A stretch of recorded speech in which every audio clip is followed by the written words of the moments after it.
On a vu un match franchement bon, hein. Les Brestois ont ouvert le jeu, les Parisiens ont eu du mal, mais ils sont sortis avec le sniper évidemment. Salut à tous, footeuses et footeux famille, c'est Thomas, 2-1 pour les Parisiens avec un but de Angel Di Maria, magnifique piqué, un but d'Icardi sur son deuxième ballon, c'est juste incroyable. Cavani est en sueur de ouf et un but de Grand Cyr à peine, il devait rentrer en tout cas, franchement. Un gros match de foot, les Brestois ont fait un énorme match, ils n'avaient pas perdu depuis 13 matchs à domicile, ça veut dire quand même que c'est une équipe bien articulée par rapport à Deloglio, et ça montre aussi que les Parisiens ont du mal vraiment quand il n'y a pas Mbappé, quand il n'y a pas vraiment de la profondeur, quand il n'y a pas tous les titulaires en puissance, parce que franchement, on va reparler de Cavani, on va parler de plein de trucs, on va surtout aussi... beauté en touche, les premières infos évidemment avec donc l'ami Icardi qui est rentré directement. Il y a eu un triple changement, Choupo-Moting est rentré à la place de Sarabia, il y a eu Verratti pour Marquinhos et Icardi.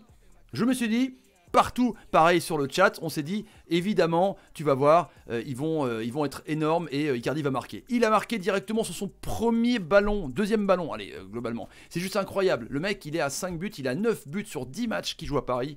Même en super sub, c'est incroyable. Franchement, Icardi, encore une fois, sauve l'histoire.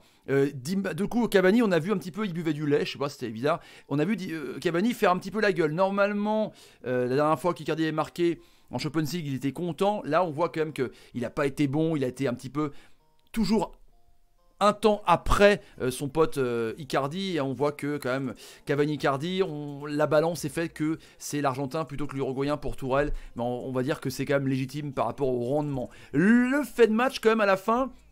Sur l'angle là, des caméras de Beansport ou de Canal, je sais plus, on voit le capitaine Fossery, parce que Autrette était sorti. On voit Choupo-Moting. Il y a un contact avec la jambe. Alors faites vos propres commentaires sous la vidéo les amis, parce que je pense que ça aurait moins pu consulter la vidéo. Il y a eu des hors-jeux sur Di Maria qui a été consulté. Il y a eu beaucoup de varioles. Le sage était plutôt bon en tout cas. Mais là il y a un petit doute quand même. C'est vrai que ça a gueulé à Francis Lebé. Donc j'attends vos réactions les amis. En tout cas, un très bon Di Maria qui a été meilleur en deuxième période. On va dire, première période c'était équilibré. Le but sur contre, pas contre le cours du jeu non plus, mais qui est vraiment magnifique. Où il pique Gauthier Larsonneur. Seconde période, Paris était beaucoup mieux, Brest était moins bien, il y avait moins de circulation de balles parce qu'ils ont vraiment bien joué les Brestois et ils ont haussé d'un ton, même les latéraux qui étaient pourtant moyens, Dagba, Soukuzawa qui était nul, a été meilleur, Draxler qui était nul en première mi-temps, a été très bon, enfin très bon, en seconde période en tout cas. Donc Di Maria heureusement qu'il est au niveau, parce que mine de rien, c'est lui le meilleur parisien depuis le début d'année 2019, c'est juste incroyable. La composition de l'équipe était comme ça, donc on a vu Kurzawa en dedans qui fait 2 centres dans son match alors qu'il est latéral.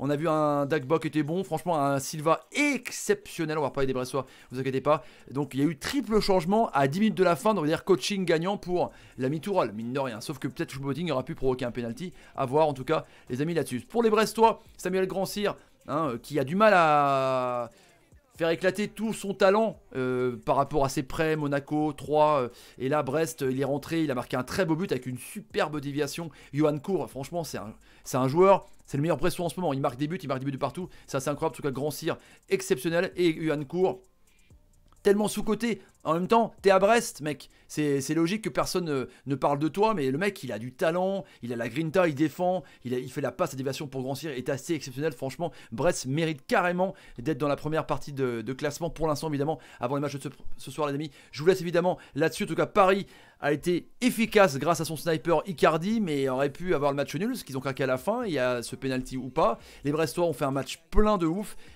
Avec ce niveau-là, Brest va se maintenir sans problème en Ligue 1. En tout cas, on a vu un match de foot assez intéressant avec un arbitrage correct. Peut-être un doute sur le penalty en tout cas à la fin. Les amis, mettez dans les commentaires ce que vous en pensez. Partagez la vidéo sur Twitter, Facebook, Instagram et Snapchat. Merci pour les 850 personnes en live, c'est cool.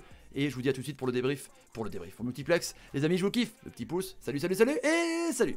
J'ai hâte de voir les commentaires. Franchement, ouais, j'ai hâte de voir.